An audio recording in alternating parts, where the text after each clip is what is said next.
Werewolves opened this past weekend, hitting 1,351 movie theaters across the country and earning between $400,000 and $550,000, depending on which resource or outlet you follow for box office numbers.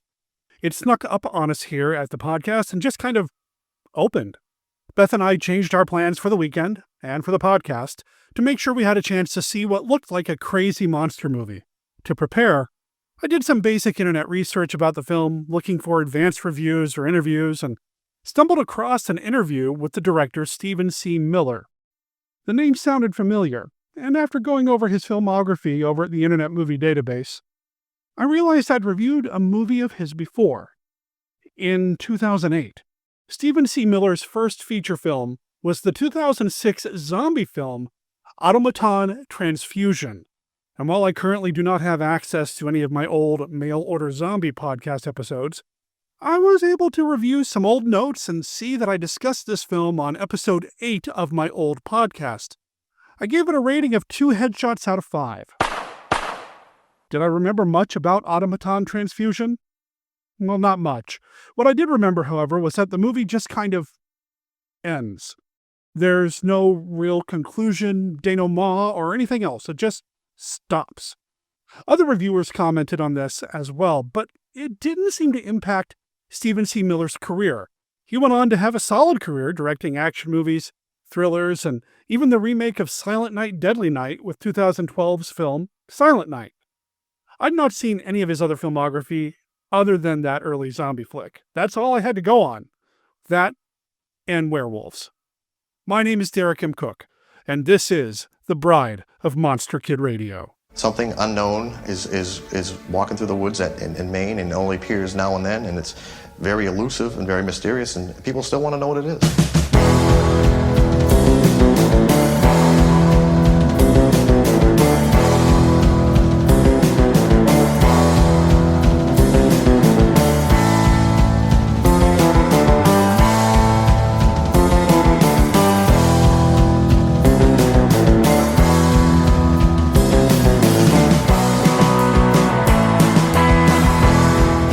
Opening up this week's episode of the podcast with the song The Curse of the Turner Beast.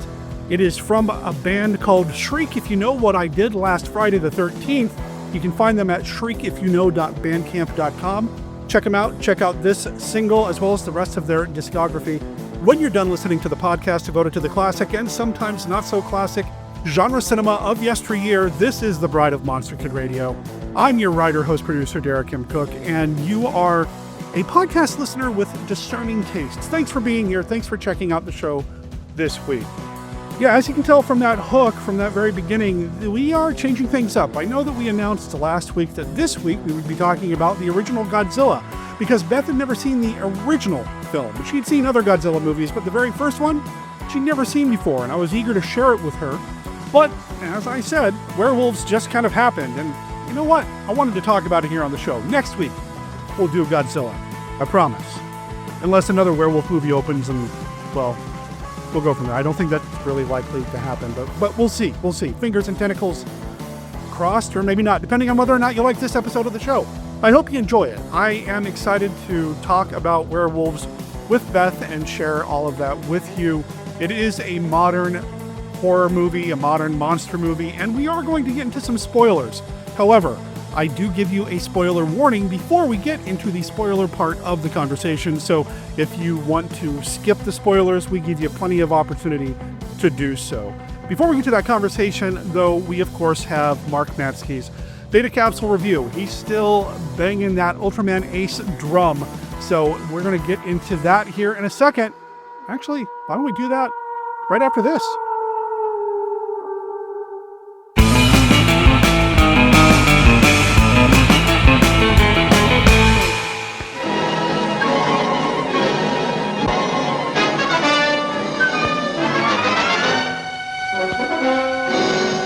There's an enemy spy at large, an invisible man.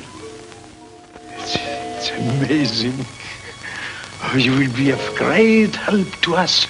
Who is this terrifying Phantom Commando? What is his amazing mission? See The Invisible Agent, suggested by H.G. Wells' Invisible Man, starring Ilona Massey and John Ho. with Peter Lorre, Sir Cedric Hardwicke, J. Edward Bromberg, Albert Basserman, in the most amazing story of our times.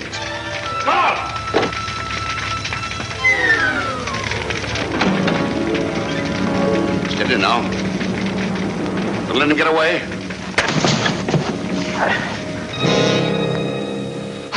Gesundheit. Who is there? How did you know I was going to England? I didn't, but... So the trap was all set, eh? Frank, how can you talk like that? Oh, what's this? It's full of hooks. Oh, they're tearing into me.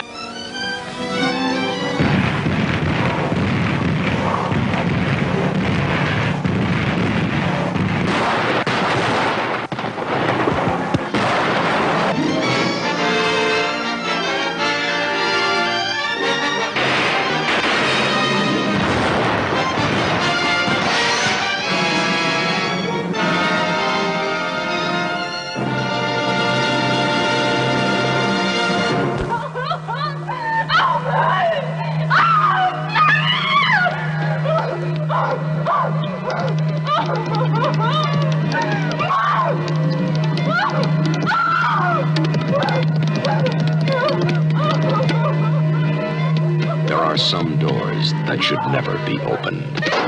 One of them is the door to the shuttered room.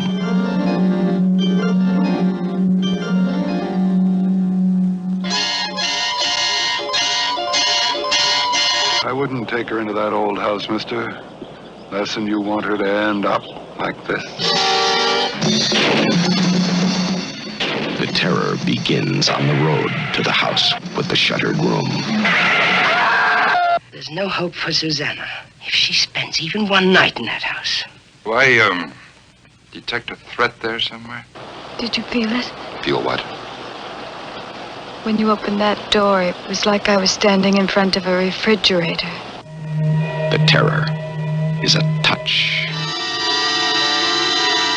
a sound, a sense of someone watching that stains two people with the secret of what lies in the shuttered room and beyond. Please, let me go. I have to see my husband. Well, what's wrong with staying right here and passing the time of day with me?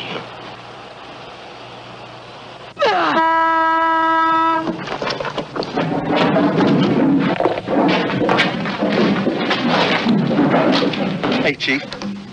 That sure is a lovely wife you got there. And you know, I hear tell she's just as pretty all over. You wouldn't happen to know what your wife's doing right now, would you? Hey, maybe Ethan knows what this guy's wife's doing. Or maybe this guy's wife knows what Ethan is doing.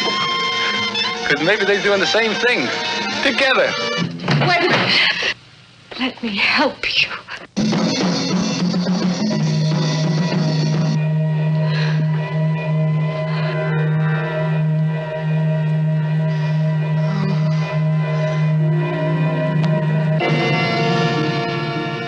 Sleep one night in the house with the shuttered room, and you may never want to sleep again.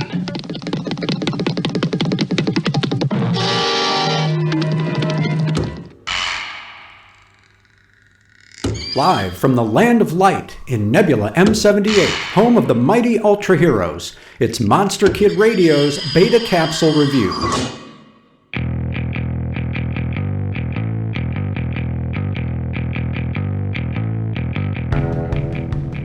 Ultraman Ace, Episode 18.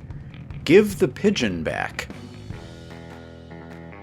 A boy by the name of Saburo leaves home because his mother won't allow him to keep his pet homing pigeon any longer. Hokuto and Minami happen to cross paths with Saburo, who shows the TAC members the bird's ability to circle back to him.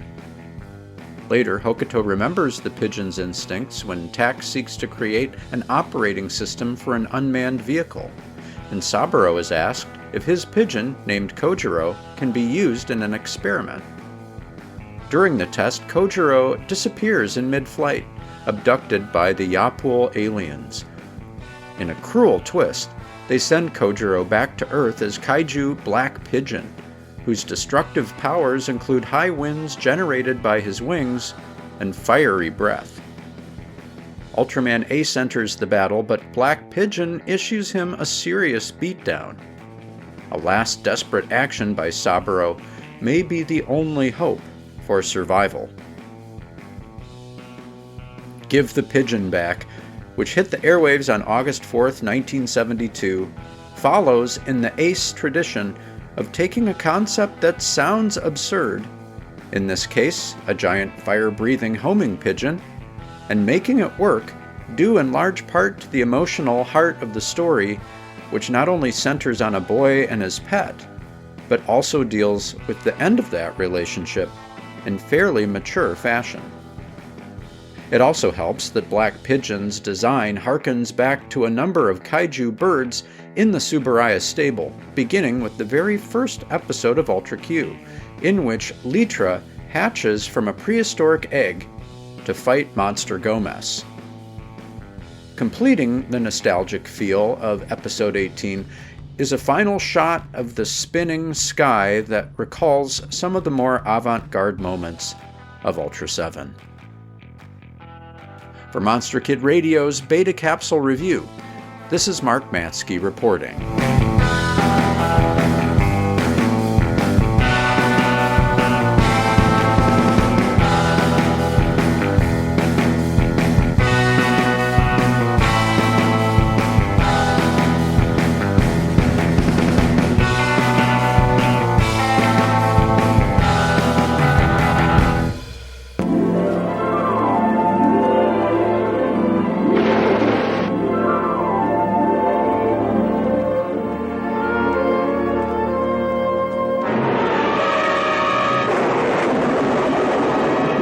Alive after 70 million years. Dinosaurs! Roaring, walking, destroying. Dinosaurus! The most amazing adventure since the beginning of time. Dinosaurus! For these people, there could only be shock and dismay. For who among them could believe that out of the primordial slime had come these creatures? The huge Brontosaurus, the ferocious Tyrannosaurus, even a primitive caveman. Panic-stricken, horrified, did they have the courage, the ingenuity to survive? How do we get word out, Hacker? Mailboat will be in tomorrow morning. By tomorrow, we could all be dead. We are going to be friends, you and me. Sights never before seen on the screen. A 60-ton dinosaur tamed by a small boy and a caveman. A caveman loose in a modern home. The death duel of the dinosaurs. A girl caught by the dread Tyrannosaurus. The battle between giant monster and monster machine.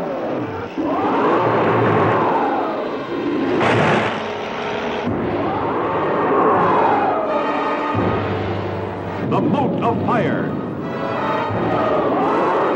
It's holding him. Yeah, but for how long?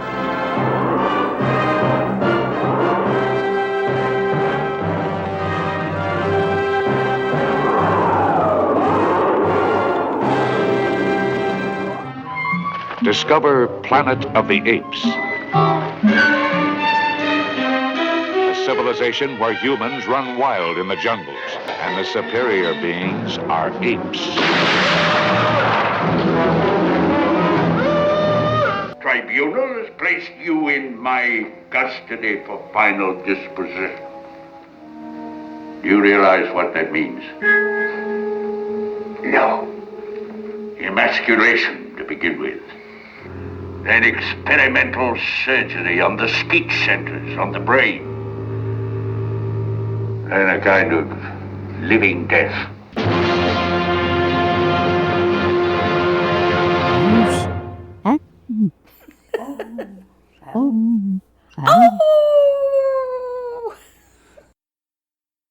You do it a lot better than I do. So we originally were going to talk about Godzilla's this week, but this movie, as I said in the very beginning, kind of snuck up on us.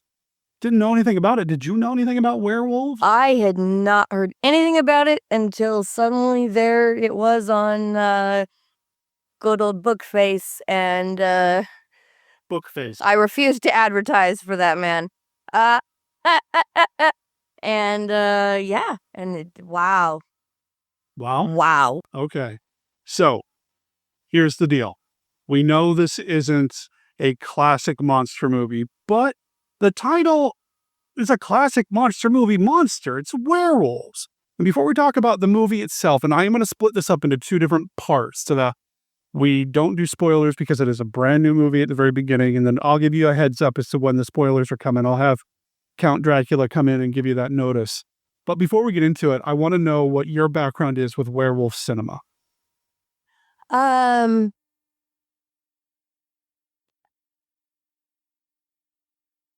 think like a lot of people, I've seen some of your traditional Wolfman movies, definitely seen Teen Wolf, meaning Michael J. Fox, none of that other BS. Oh no, you take that back. Jason Bateman is a national treasure, and he is a boxing werewolf. That's awesome. I saw it in the theater. I refuse to believe I wasted my time. No, the first Teen Wolf is so much better. It really is. Look, boxing werewolf aside, because that is just arguably awesome. It is awesome. What about the cartoon? No. You didn't watch the cartoon? Did not watch the cartoon. I had big memories of watching it. Very big memories of Which watching it. means I wasn't born yet, so. How were you going now? Yeah, watch the upcoming video of House of Monster Kid Radio for details about how Beth made me feel incredibly old. Yes, was it yesterday? Yesterday while we were driving around. Anyway, so you've seen Teen Wolf, and what else? That you've seen other Wolfman movies. Oh yeah, no. I've seen like the old Wolfman movies, and that's actually one of the Universal monsters I'd seen. And I've seen a couple of the ones where the Wolfman makes an appearance or a werewolf makes an appearance. Monster Squad. Like Monster Squad, and even some of the older ones, Abbott and Costello. Wasn't there a Wolfman in that? It's the same Wolfman. It's the Wolfman. The Wolfman, yeah. Love Abbott and Costello movies with monsters. It's just the perfect thing. Sorry, getting off track. We did a whole series of those movies here on Monster Kid Radio with Joe Stuber from Comic Book Central. He is a huge fan of the Abbott and Costello films as well. Wouldn't mind revisiting them, though. Also wouldn't mind revisiting Joe. It's been a while, and he's still knocking it out of the park. Check out his podcast, Back to Werewolves.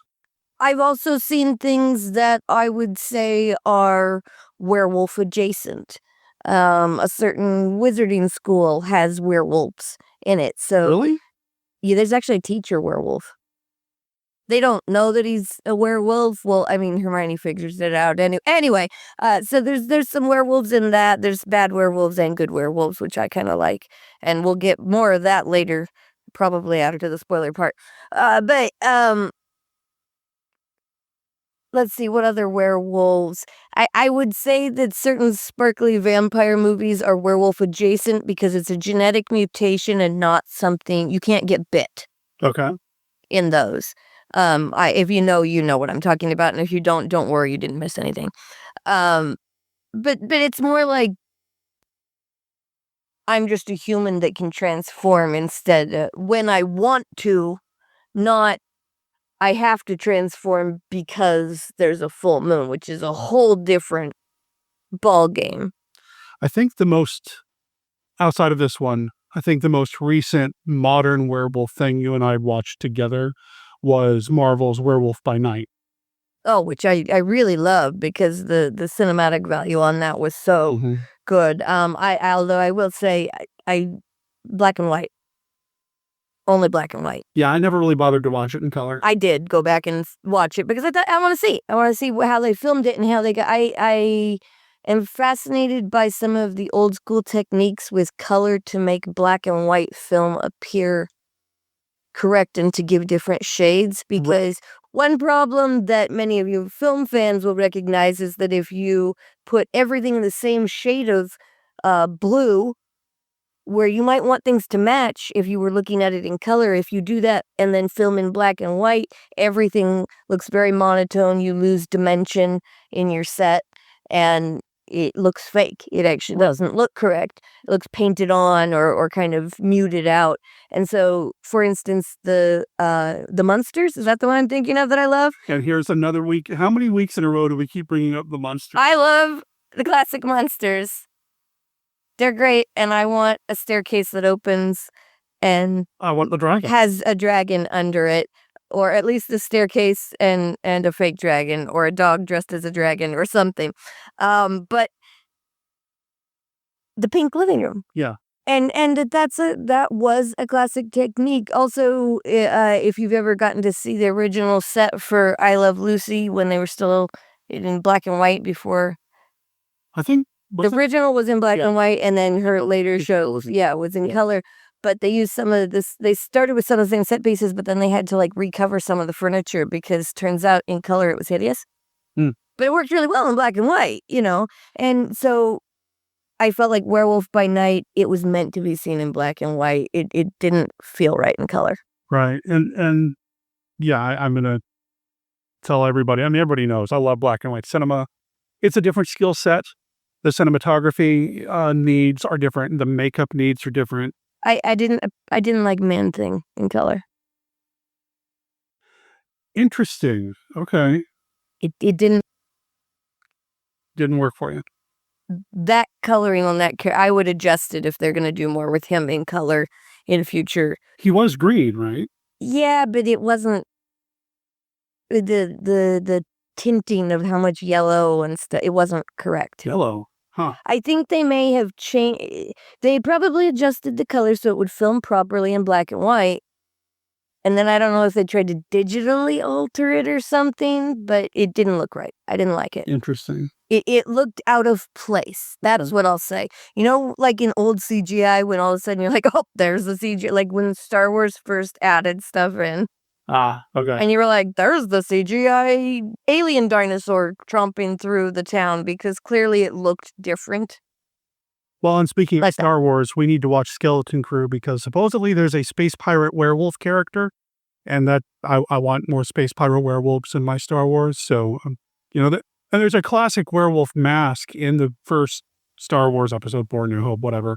I love that character. Yeah, he's just in there for a second. And it's so drooly and wonderful. There in the cantina is great. Anyway. Werewolves.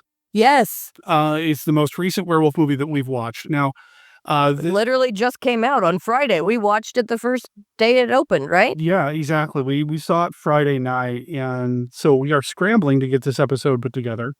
So that that you should go see it. I think you should go see it. Now, if you are a classic monster fan, I think you should go see it. It is a modern take on a classic monster movie. Potentially, yeah. And I think it has a nice balance of suspense and anticipation. There's some great moments where you see a monster coming, but the character doesn't. I don't think that's a spoiler. Any monster movie's gonna have that. But the timing on it is beautiful. The like slow drop in of a monster onto screen. Yeah. When you're looking at the character's face and it's behind them. Oh, those moments just make my heart flutter, and it has several good ones of those in different ways and got more and more creative. So I would say if you're a classic monster fan, especially if you like werewolves, and if you like a couple good jump scares, you're going to get that a couple times. Now, one thing that I want to mention is that I did a real quick deep dive on YouTube trying to find out more about this movie. Okay. And that's how I discovered that the director was somebody whose movie I did review once before, many moons ago, and I talked about that during the intro, during the hook of the show here. Which is such a neat connection. It's a neat connection. There's another connection, though, that I want to get to before we get into our spoilers. But when I was reviewing everything that I could find quickly about this movie, which, by the way, studios, you did a terrible job promoting this. And maybe it's because we don't watch traditional television and we didn't know. But seriously, I had no idea this thing was happening until I happened to see Tony Timpone, former editor of Fangoria magazine, posting on Facebook a picture of him posing with two very large dudes saying that they're in the new movie Werewolves. I'm like, oh, werewolves? What's that? So I had no idea. So studios, you dropped the ball on promotion. Yeah, I got to say, after we went and saw it, then I was chatting online with a few of my friends back in the Portland area who are also monster kids and really go see every single monster movie, horror movie. If it's scary, they're there. They had not heard of it. So I'm doing some research and I'm looking for information, and I find an interview with the director. And one thing that he's really pushing is that he wanted a movie with physical effects. He didn't want a CGI fest because we've seen so many werewolf movies as of late, Light of the Twy and others that have CG werewolves. And he wanted physical werewolves, and he got them. Oh, yeah. Well, physical is the word. They are men in suits designed by Alec Gillis, who did some work on things like Alien Romulus. He was a creature designer on Godzilla vs. Kong, Jurassic World. He worked on It. He worked on a handful of other things as well, including Harbinger Down, which was a very popular and successful Kickstarter campaign-driven movie. But he wasn't the only guy working on this. The other guy working on this was Tom Woodruff Jr., who played the Gill Man in Monster Squad. Oh, that's so cool. Creature connection. Yep. So, and Alec Woodruff Jr. is a popular man-in-suit dude. He's awesome. He's great. So it was really cool to see that he was involved in this as well. I will say that for all the talk of practical effects, most of the transformations were CG. And I get that. I understand it's probably harder to do an actual transformation. There might have been a few places here and there where they did some latex stretching of skin, that sort of thing. But there were other things where the physical body of the actors were changing so dramatically, it had to have been CG. And that's okay. I don't know. On a couple of the things, I could see that there were, I will say the bodies, transformed kind of CG from where the actors started to the suits. Is that a fair way to describe it? Because there was makeup and prosthetic and stuff, but there was also, at least in part, a suit. Okay, you know what? I'm sorry. It's Tom Woodruff Jr., not Alec. I'm sorry. I mixed it up because the other guy was Alec. So it's Tom Woodruff Jr. My apologies. Anyway. But there were at least 2 times where they use I'm transforming, and so I'm writhing. I pull my head out of frame, and when I pull it back in, I've got more prosthetic makeup on.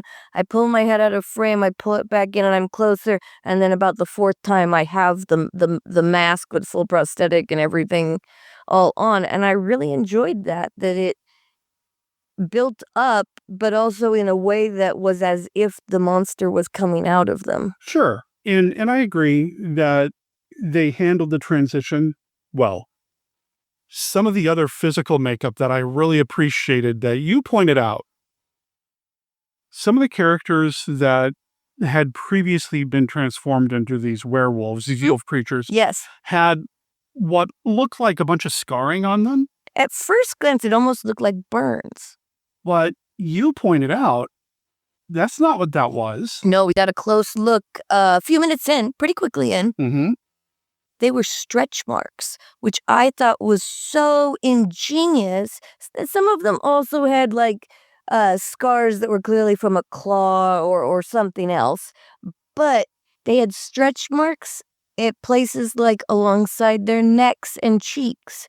And on their, one lady had like a skirt, and you could see that there was some on her thigh just above her knee.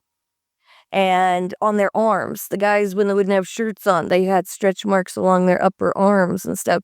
And then when you saw the werewolves transform, those were the places where things really popped out and expanded. And I thought that's so genius, because as someone who has had 2 children, when you expand quickly and then contract, that's what your skin does. You end up with stretchy, wavy bits.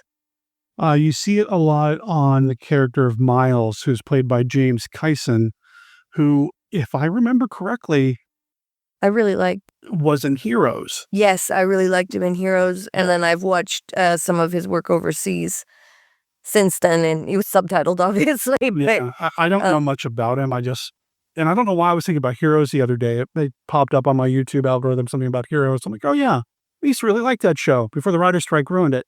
But anyway. He's very subtly charming. He is. And I really liked him. And since I brought up an actor, do you want to talk about more of the cast? Sure. Okay.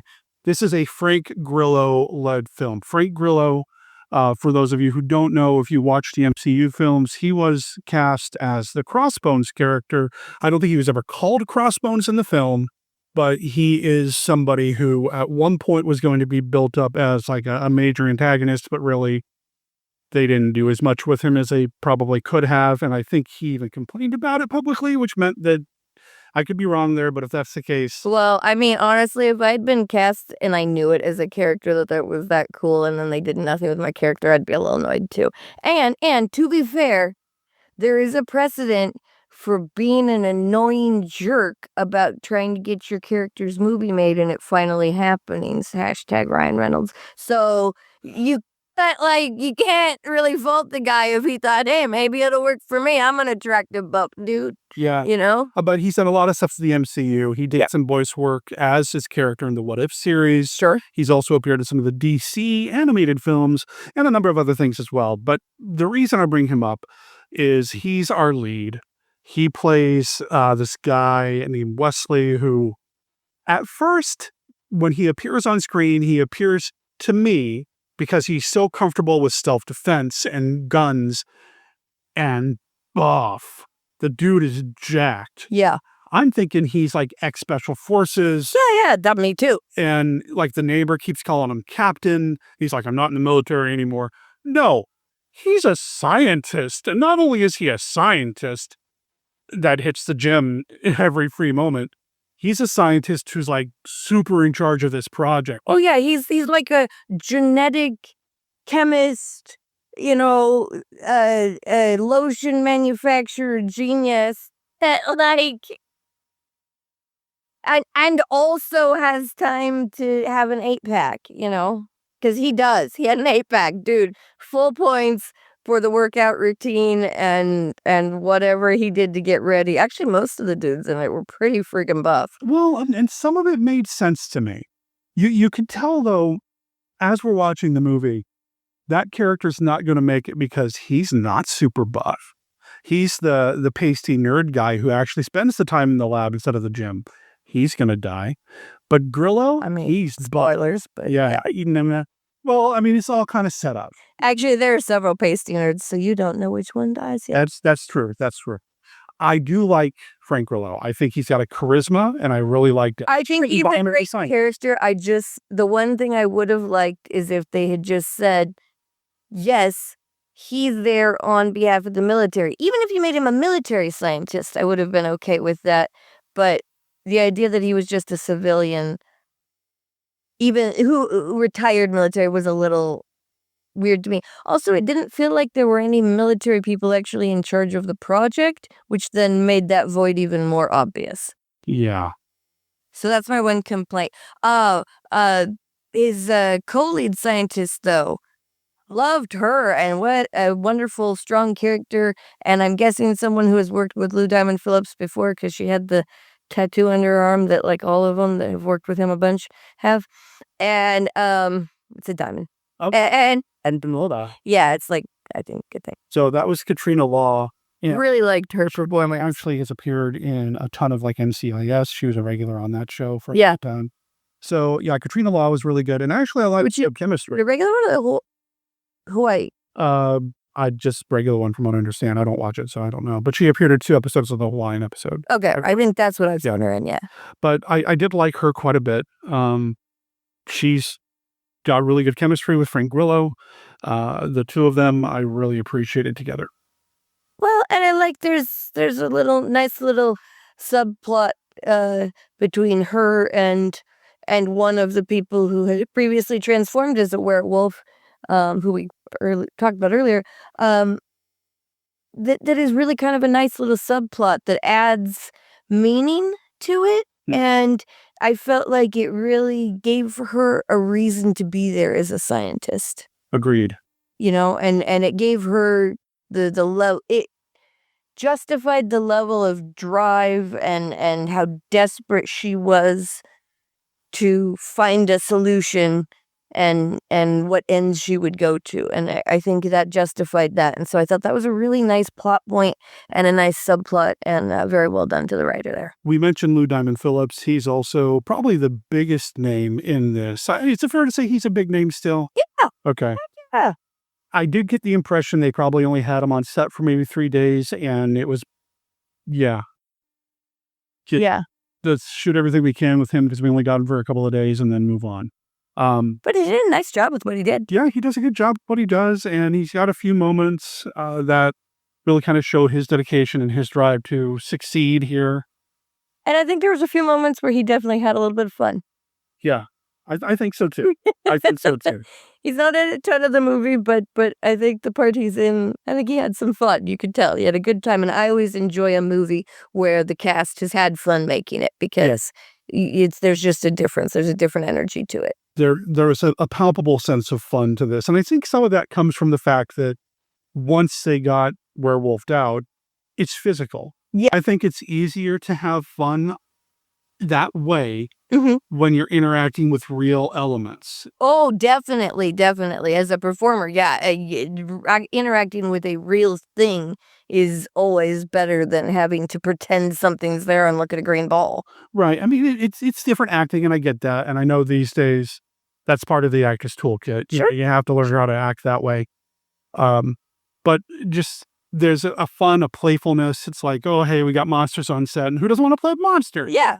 As opposed to a dude in a green suit, even if it is Andy Serkis. I want to have fun with monsters. Well, okay, I really enjoy, I've been, you got TikToks and Bookface and all of them, and I've been enjoying, there's a series of short videos where this gal that has one of those Velociraptor suits, like the really good ones, goes into places like Home Depot or goes to see Santa Claus is the newest one. But like at, what's the store with all of the animal heads on the wall? One of the hunting. Yeah, one of the hunting places, and he goes to see Santa Claus, and then he and Santa Claus are taking pictures with the children, and with the dinosaur and Santa Claus and stuff. I love those because the interactions with the people. Yes, sometimes the toddlers are like, holy cow, that's a dinosaur. I'm not going near that thing because they're smart toddlers. Listen to the toddlers. But for most people, at first it's like, okay, now I want to cuddle up to it. Yeah. And I'm still kind of scared, but I'm also like petting the nose and stuff. Yeah. And so getting to be with that real werewolf and get your hands on it and be like, oh, it's furry. And I love that. One of my favorite effects a couple years ago in my haunted house, the one you proposed to me in, was having the giant wolf man that leered out over people and dripped actual like drool out of its mouth. That stuff was so gross to load in. And because it was so real that people really jumped back into the wall, and then we had someone back there to try grab them. But the real werewolf was the scare, and so having those real masks, the drool coming out, the drip was great on the real werewolves in this movie. I very much appreciated that. The movement in the ears at times, I mean, that's a detail you don't have to have, but it shows that you're really putting together a quality product in your suits. And the level of detail differentiating the different werewolves. I could tell when a werewolf came on screen, if we'd seen it before, I knew which werewolf that was and which person that had been, because each werewolf, just like humans, was unique, and I really appreciated that. I'm mentally taking notes here because a lot of things I want to comment on, but they get into spoiler territory. Right. Am I okay where I was said so far? Because I'm just describing the suit. You're doing great. Yeah, okay. And you actually brought up something that I wanted to comment on. This is not spoiler. I know what you're talking about. Is there a cat involved? Oh, no. Oh, okay. There you go. But you did say something about haunts. Yes. I can't watch modern horror movies anymore because of my wife. And it's because every time I watch something now, I'm like, oh, this would be a really good haunted house. And there's a whole bunch of this movie that clearly was put together in a similar way to how we put together a haunted house. This could be a haunted. I could adapt this to a haunted house on paper. Like the whole science facility was clearly just done in a warehouse somewhere. Yep. And they made it look like it was different levels, and like they had all these rooms and hallways and military fenced off zones with tarps over them and things. And they made such good use of that. They made two dudes in military gear end up looking like about 15 by just running people down hallways and past the same guy at different angles or with slightly different jacket. But if you looked closer, you go, oh, that's the same guy. Okay. Really, really great use of space and decorating and camera angles. And Placement of actor. Yeah. Also very nicely done. There's a lot of closed, cramped, claustrophobic sets. I loved it. It was so good. When you're running from something, that's the best. I felt like it kind of lost some of that with the last third of the film. Mm-hmm. But the hard part is when you go outside, it's more open. Yeah. But I really thought it was very haunt adaptable. Yes. And that would be a lot of fun. I do want to say before we start talking spoilers, there are been a handful of reviews already, and that's great. I'm glad the movie's getting some attention. Some of the reviews have not been too kind. I do want to say that I agree with some of the reviews. The movie does get a little campy, almost too much. The movie, I don't think this is a bad thing, but something that I think Frank Dietz, friend of the show, commented on Facebook is that, and you said it too before, you don't even know who Frank is, so. Sure. Yeah, no, this is two sources, yeah. Yeah.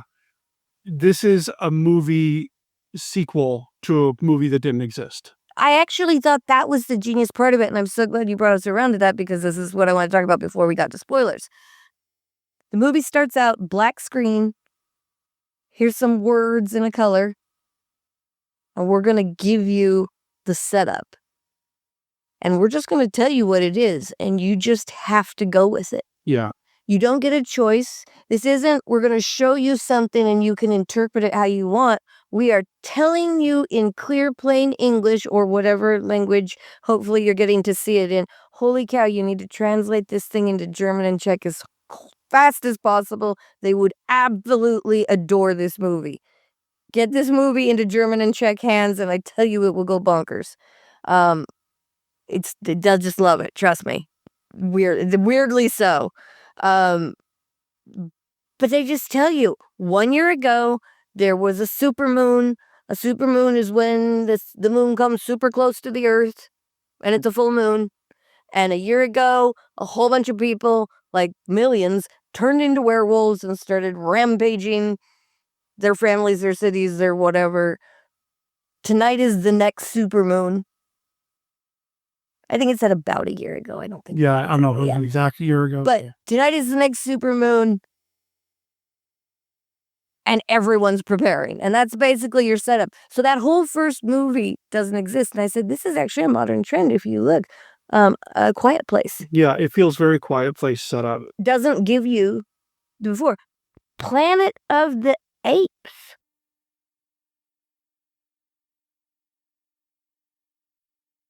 So I'm not overly familiar with the modern Planet franchise. My Planet of the Apes touchstone is the original series and unfortunately the Tim Burton film. Well, right, but he goes forward. Yeah. He doesn't see what happened. That's true. He sees the aftermath. That's true. All the way back to Planet of the Apes, we have this same thing. Even a certain 1977 film. I don't know what you're talking about. What movie came out in 1970s? I'm kidding.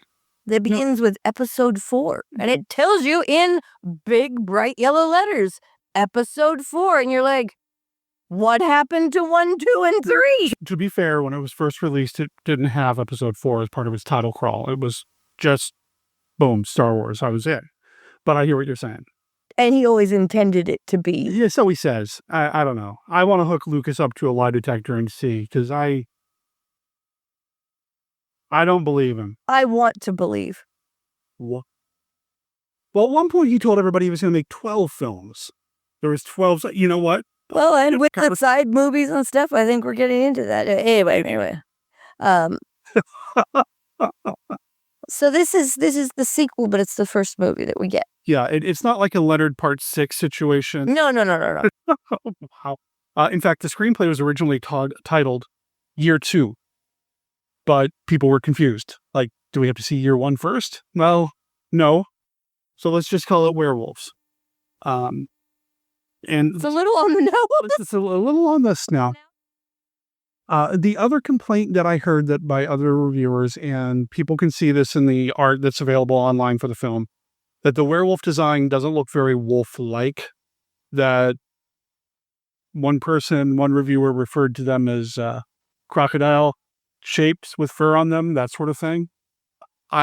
I don't know if they looked super werewolf-y or wolf-like. More were than wolf. More were than wolf, more monster than wolf.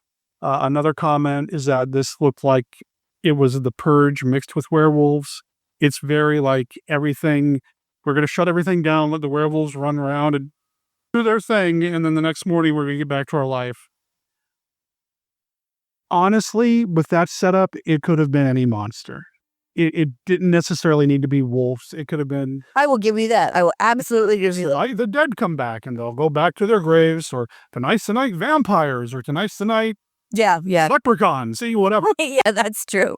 You know, I don't know if the werewolf part was necessary, but that's just a personal thing. And we'll talk more about the werewolves here in a second. The film was shot in Puerto Rico. I didn't know where it was shot. I thought it was shot in Florida. All the cars have Florida license plates. The houses had that very kind of subtropical climate feel with the like carports and a lot of stone walls on the outside and things like that. Well, but I could see how that would work in Puerto Rico too. Yeah. And given that the director is a graduate of Full Sail University, which is based out of Florida, that's where he got his start, because he graduated from Full Sail and then did his zombie movie. I will say that this has a better ending than his zombie movie, Automaton Transfusion, which I talked about during the hook of the show. He is obviously a horror fan. Yeah. He's also a heavy metal fan. You know, he's really into heavy metal. One interview I saw with him talked about how he got to know Nicolas Cage on set for one of the movies he was making by just talking about heavy metal with him for like half the day before they got any work done. Apparently Cage is a metalhead, which tracks. But he started in horror, did some horror, then got into like the action thriller thing where people like Nicolas Cage, Bruce Willis, that sort of thing. And this was... I can see that in the fighting style. It has a very... especially our lead has a very diehard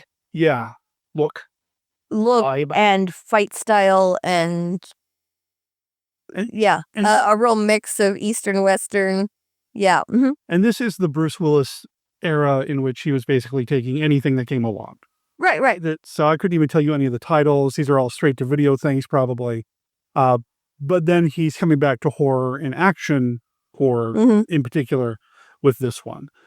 So I really enjoyed the mix of action and horror. I will say there is one effect that I could tell they clearly spent money on.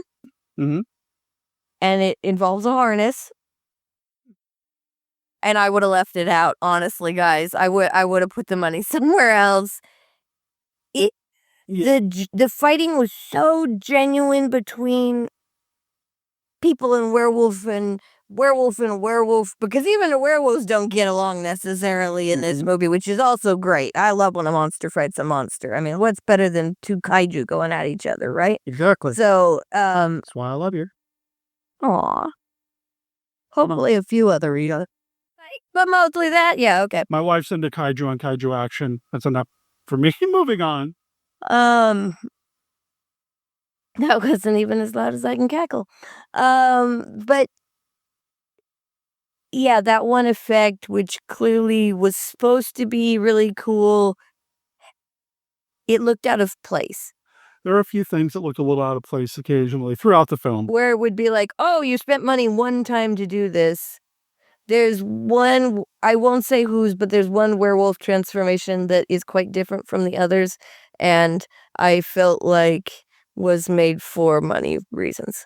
Yeah, I think so too. I think so. Money/time, but time equals money in filming, so money reasons. Yeah. Okay, I'm going to bring you Count Dracula. We're going to get into some spoilers. You ready? Ready than you are, Barlin. Oh.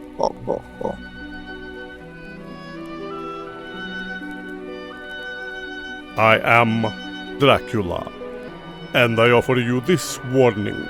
Sometimes Derek and his guests get excited, and they may spoil a movie or two. You know how excited monster kids can get sometimes. If Monster Kid Radio spoils a movie for you, do not come whining to me. I cannot stand whines. This is a bloody, gooey mess. There are gore moments in this that... Oh, but they're not all the time. No. And so when you get one, it's wonderfully shocking. And then it goes away. It's nice. It's gory. So if you're into like modern gore effects and not like Terrifier style or No. We're not talking Saw. We're not talking Saw. We're not talking torture porn style stuff. We're talking, werewolves ripping a dude's face off or the kind of visual jump scare you would have gotten in Beetlejuice. Yeah. So there are some gore effects. I do know that Frank Grillo, at least according to the interview that I saw, was asking for more blood. He's like, more blood, No, I really liked the amount. I actually enjoyed seeing some of the rest of the insides of people. And if it was too bloody, you wouldn't have been able to see the details. So nicely done, blood team. Don't let the director overdo it. Something that I really appreciated, and these were just little moments. They basically covered every base they could possibly cover when it came to how they were keeping people from turning into werewolves. So the whole thing is if you get hit by moonlight, you transform. What? Everybody? I thought everybody. I'm not sure if it was clear if it was everybody. Okay. We're post spoiler warning, right? Okay. Because we have the babysitter who's running around outside and she was covered up. That's true. I guess if you get hit by moonlight, you transform. But what I appreciated is that there are just little moments in the science lab. Well, what about the eyes? You can't... Oh, I did like that, yeah. They develop a formula. They call it moon screen. Ugh. Oh, and they're very happy with themselves over the name. Yeah. But you can't put that in the eyes. So they have these eye drops that have like nanobot technology or whatever. Yeah, and they put those in. Which, clever. Yeah. Nicely done. Later on, they're talking about what happens if somebody gets hit with the moonlight in a part that was previously covered up by clothing when they were getting doused with the moon screen. Oh, it soaks through the clothes. Oh, okay, cool. So I don't have to worry about that. And I appreciated that. There are little moments, the little nitpick bits. Mm-hmm. It's like somebody was on nitpick patrol. Yes, yeah. Sure that all the little things here and there. Well, what about their eyes? What about their skin? I think the way they put it is that, well, what if these guys decide to moon the moon and we aren't spraying their butt? Well, Yeah. It goes through the clothes. We're fine. Cool. If that's the case, so can they just make more of that eye drops and just smear that all over you instead? I don't know. Cover you in nanobot? Yeah. Oh. Maybe the nanobots are prohibitively expensive.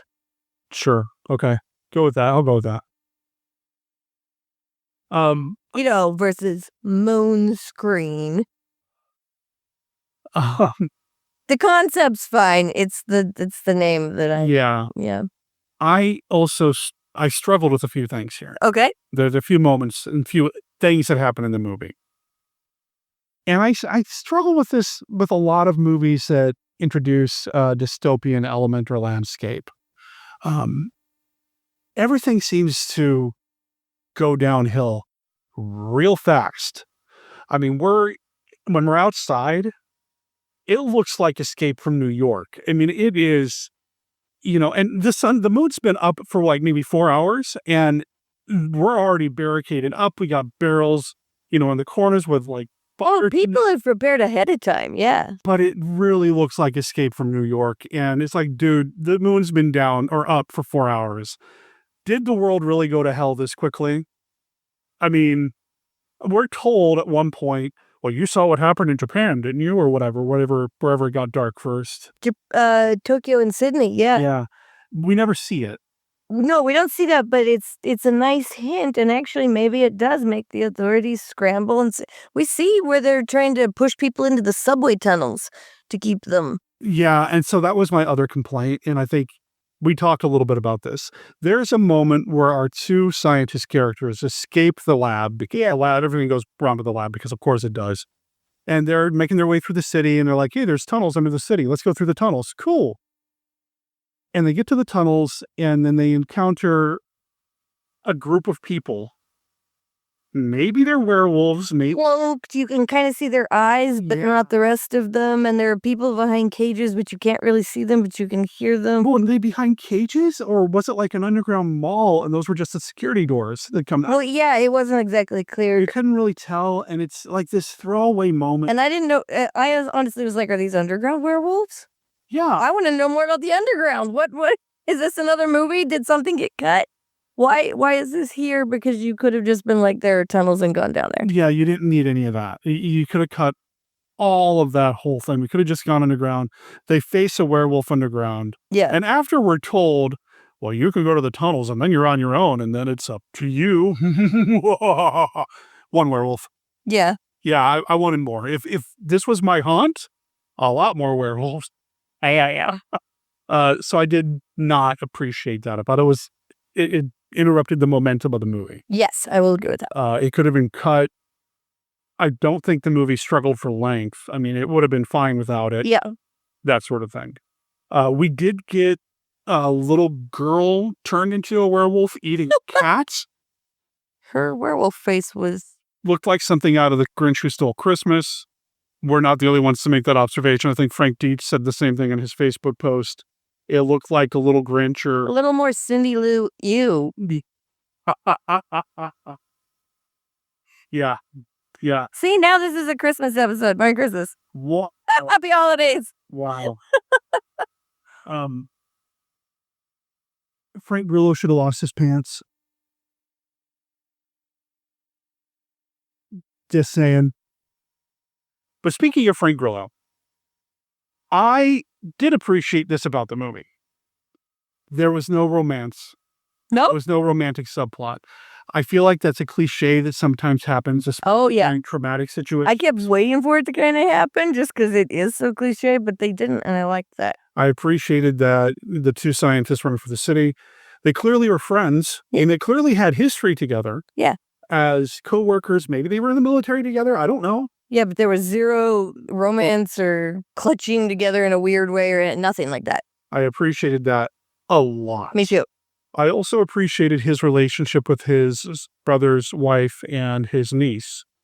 The whole setup is that he's trying to make sure, not only is he trying to help save the world from finding a cure or whatever, but he's also making sure his brother's family is okay because his brother was killed during the first Superman. His brother was like a first responder, like a policeman or something. And so she is on her own with their daughter, and he's come there to help her prepare as well. And I appreciated the relationship that they had there. Yeah. It felt genuine. It felt real to me. Did you feel a connection to the character maybe a little bit as someone who, with a brother that's passed and with a niece that you feel some responsibility for in a way? I think you could relate, yeah? Yeah. So that was a nice relationship to see, and to see just the honest, genuine family love without it getting weird. Yeah, exactly. And so thank you for that. And it also really empowered the female characters too. I really appreciated, with the sister-in-law that she had her mantra that she would say that, I'm strong and I can say I'm going to take care of my family and I'm going to stop anyone who tries to hurt them. But I'm paraphrasing, but. Well, she has a real journey that she goes on. Yeah. At the very beginning, she's scared. She doesn't know what she's going to do. She's got to take care of her daughter because Grillo's gone off to fight the werewolf. Well, she got a crazy neighbor. And she's got a crazy neighbor, Cody, who is... Oh, crazy. Cody. Oh, boy. He puts red, white, and blue face paint on. He's got a little backpack that he wears on his chest like a bulletproof vest that he's painted Wolf Killer on. Yeah. He's something else. He does turn. Because of course he does. Because of course he does. And we know it's him because he keeps the Wolf Killer. And the paint. And the paint on his face, which nice touch. Yeah, it's just stretched out. It's great. And it goes back to what you were saying before. You can identify the wolves. You could identify the wolves. In fact, Cody, the werewolf, ends up fighting, big spoiler, Grillo, the werewolf. Yeah. Grillo's out of options. He gets to the house. Which is great. I love when you actually take Kobayashi Maru this thing, and what are we going to do? He gets to the house. He's out of options. She's used up all the ammunition. When he asked her, well, what did you do? Well, it's been a busy night. There's holes in the ceiling with moonlight streaming through. They're having to walk around. And as soon as he looks at the moonlight streaming into the house, I knew. It's like, oh. And I feel kind of bad for the few people that were in the theater. Again, shame on you, studio, for not promoting this better. I feel bad for the few people that were in the theater with us because we were howling. Getting up laughing because we realized what was coming. It was hard to contain. We weren't like the obnoxious teenagers trying to make jokes or whatever. No, but we were just genuinely like, oh my gosh, is this really going to happen?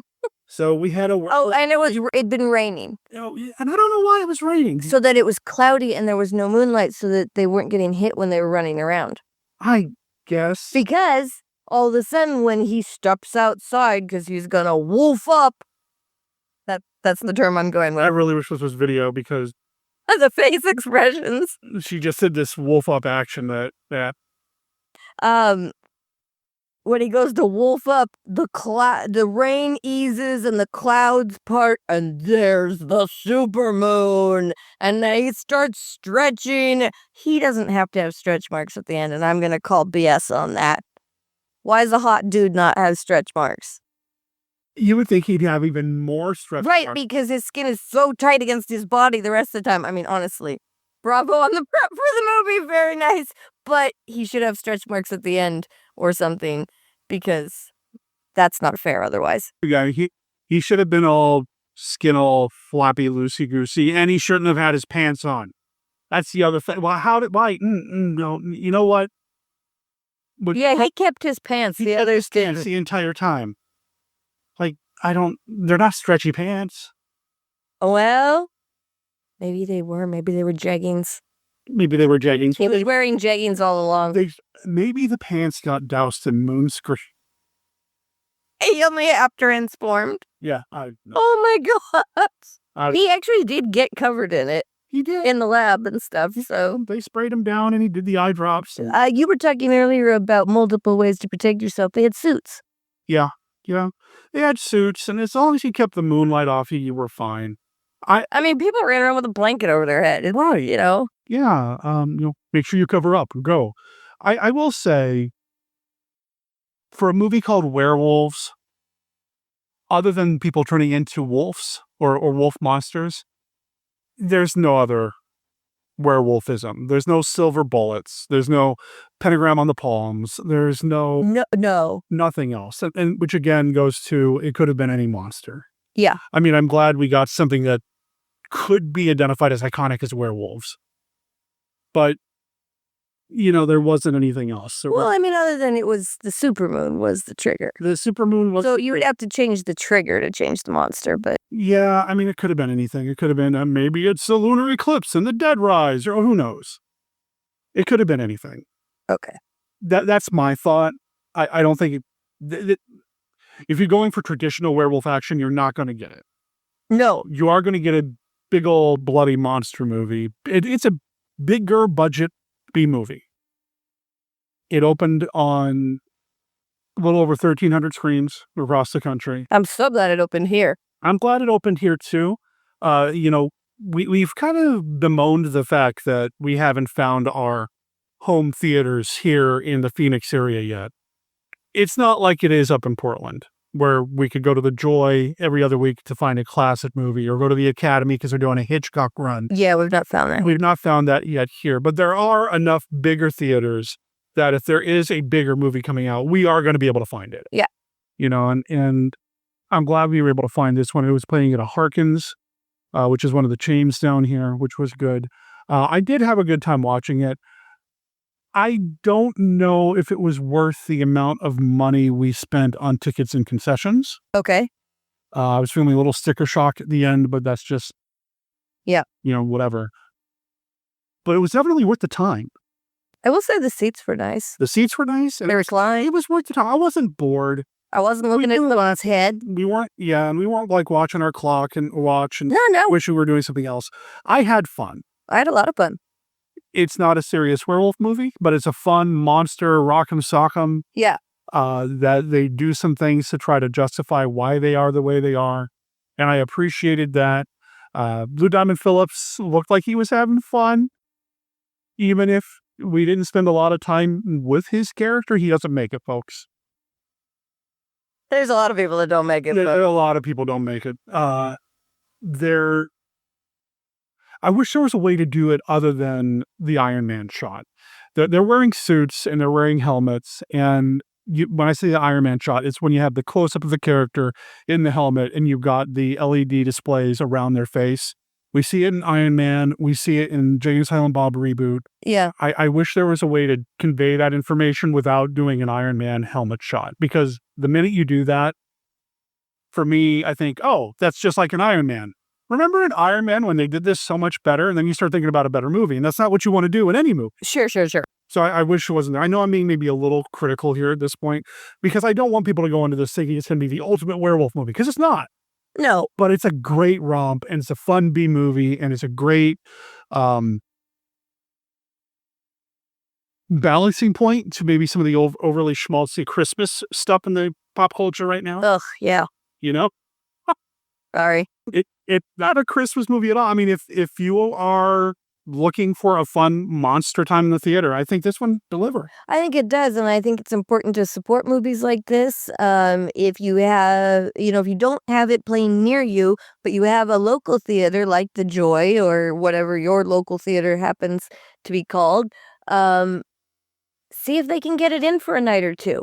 They can bring things in for one night, 2 nights, and then get your other monster kids in the area to let you know about it. Let us know about it. We'll promote it on the show. We'll talk about it, but we'll say, here's the theaters that we know it's being added to.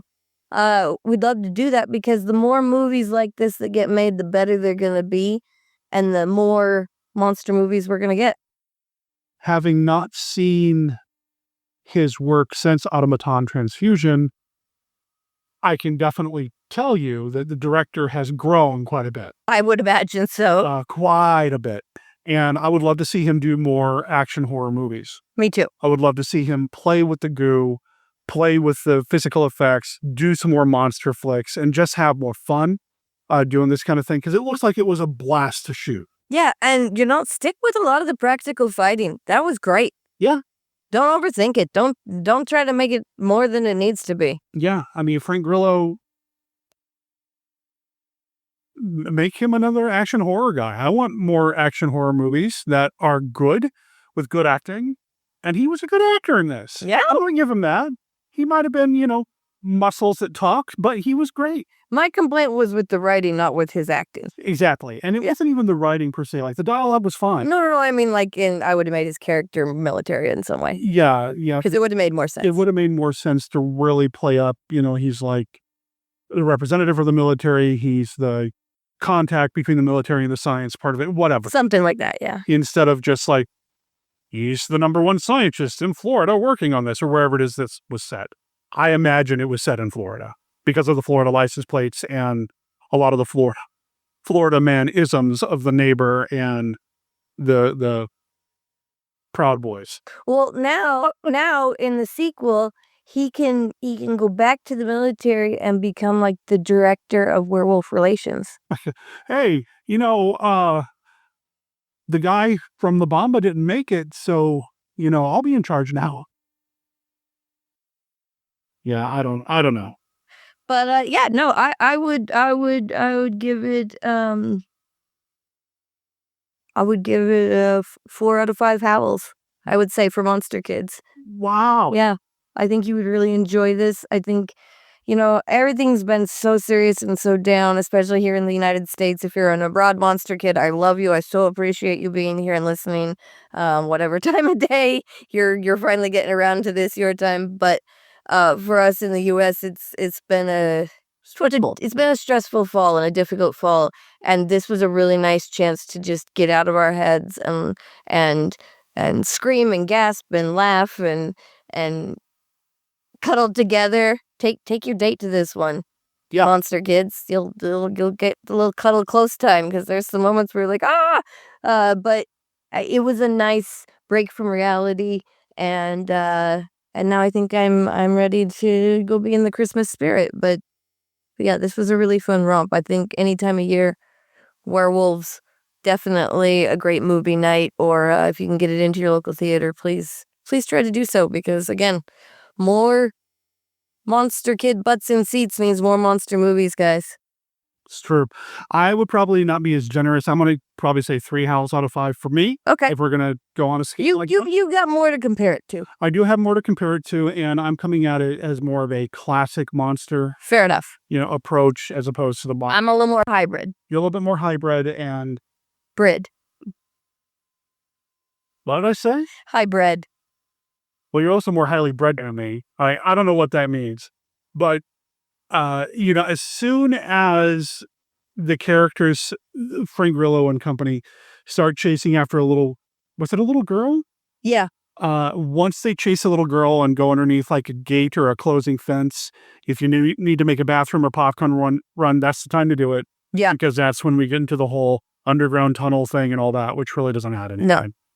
So if it feels like maybe there should have been more there and it got cut or something. It really feels maybe a little more should have been cut. It really feels like somebody who's a little precious about their screenplay. Not knowing. I actually wondered if one of them might be the director, and so he didn't want to cut his cameo. Maybe. In which case, fair enough. Get your cameo. You did a good job on the rest of it. Yeah. I think this is one worth the Monster Kids checking out.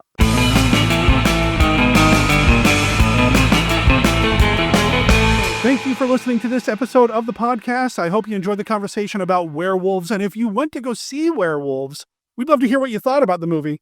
So why don't you give us a call or email us? You can email us at monsterkidradio@gmail.com, or you can call us at 360-524-2484 and let us know what you thought. Or let us know what you thought about anything you've heard on this or any previous episode of the podcast or the previous incarnation of the podcast. Check out everything over at monsterkidradio.net to see what we've talked about on every previous episode of the podcast. Our contact information's over there as well as all of our links to things like our Facebook page and group, our Twitter or X, our Reddit, our Discord, and our Patreon. I know I've been talking about the Patreon a lot lately. Later this month, you are going to see the very first installment of the House of Monster Kid Radio as a freebie, basically a teaser to let people know what you're going to see if you become a patron over at patreon.com/monsterkidradio.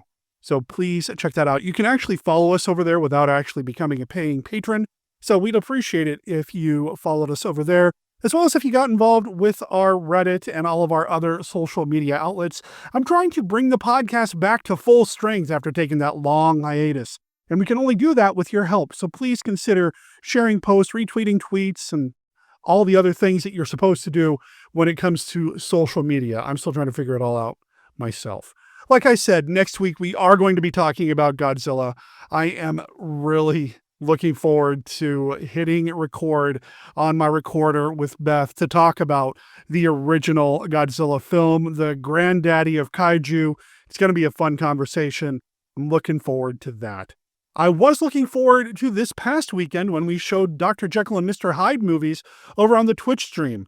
We are going to be bringing back the Monster Kid Movie Club over at Twitch, at twitch.tv/monsterkidradio. I think we're going to be looking at maybe like an every other week schedule. I need to sit down with Beth and kind of figure out what the best schedule would be and that sort of thing. I'm not going to be doing anything this upcoming weekend, but that doesn't mean you can't go ahead and start following the Twitch channel over there. Again, that's twitch.tv/monsterkidradio. And by following, you're going to be notified every time we go live, every time we start a new movie marathon, that sort of thing. I can tell you that on Christmas Day, my plan is to run a loop of Santa Claus Conquers the Martians. So if nothing else, if you're tired of looking at your family or whatever Yule log you've got on YouTube pulled up, you want to tune in and watch a classic, okay, a kind of classic, a not so classic Christmas film, I'll have that lined up for you as well. Blast off! For the most wonderful science fiction fun and adventure a boy or a girl or a grown-up ever enjoy. Meet Billy and Betty as they encounter the fierce Martians. It's so exciting, so amazing, you'll want to tell all your friends about that wondrous day when red-faced Santa meets the green-faced Martians. You'll see it all when Joseph E. Levine presents Santa Claus Conquers the Martians. Huge thanks to Mark for the Beta Capsule review. I appreciate it. I did get some feedback regarding other segments coming back to the show. I've had more than a couple of people ask me about bringing back a monster toy review segment. That's not something that I'm really qualified to talk about. And I know the person that used to do it, Dr. Tongue, isn't really involved in doing a lot of podcasting these days anymore. But if somebody wants to pick up that mantle and carry the toy torch, I'd love to have you be part of the show. Again, reach out to me at monsterkidradio@gmail.com, and I can talk to you about what it's going to take to get a segment here on the show. Something that we are doing right now as well, and I haven't had any submissions yet. Maybe you're just waiting, but hey, the artist in the corner listening to the show, if you are interested in winning a Monster Kid Radio prize pack, we are looking for some new artwork for the podcast. The Bride of Monster Kid Radio, it's a new take on the show. We need some new artwork. So if you put together some artwork for us that we can use on business cards and on the website and that sort of thing, I would love to hear from you. Submit your artwork to me by my birthday, which is next week, actually here in a couple of days, December 11th. And we'll open it up to voting from the listeners of the podcast. Whoever's got the best artwork will win the prize. And, well, your artwork will become part of Bride of Monster Kid Radio history. So I'm looking forward to any art submissions. I'm looking forward to hearing back from you guys and gals and everybody else. And I'm looking forward to next week's episode. Bride of Monster Kid Radio is a Team Death production. All original content of Bride of Monster Kid Radio is licensed under a Creative Commons Attribution, Non-Commercial, No Derivatives 4.0 Unported license. You can learn more about Team Death, our other projects like Death Designs, Mail Order Zombie, the Team Death YouTube channel, and more at www.teamdeath.com. Remember, death is spelled DETH. All previous episodes of this podcast, as well as the original Monster Kid Radio podcast, are available at www.monsterkidradio.net. Please rate and review Bride of Monster Kid Radio wherever you download your favorite podcasts. The Curse of the Turner Beast is copyright 2024. Shriek If You Know What I Did Last Friday the 13th. You can check them out at shriekifyouknow.bandcamp.com or follow the link in the show notes over at monsterkidradio.net. My name's Derek M. Cook. I'll talk to everybody next week. Ciao. Something unknown is walking through the woods in Maine and only appears now and then, and it's very elusive and very mysterious, and people still want to know what it is.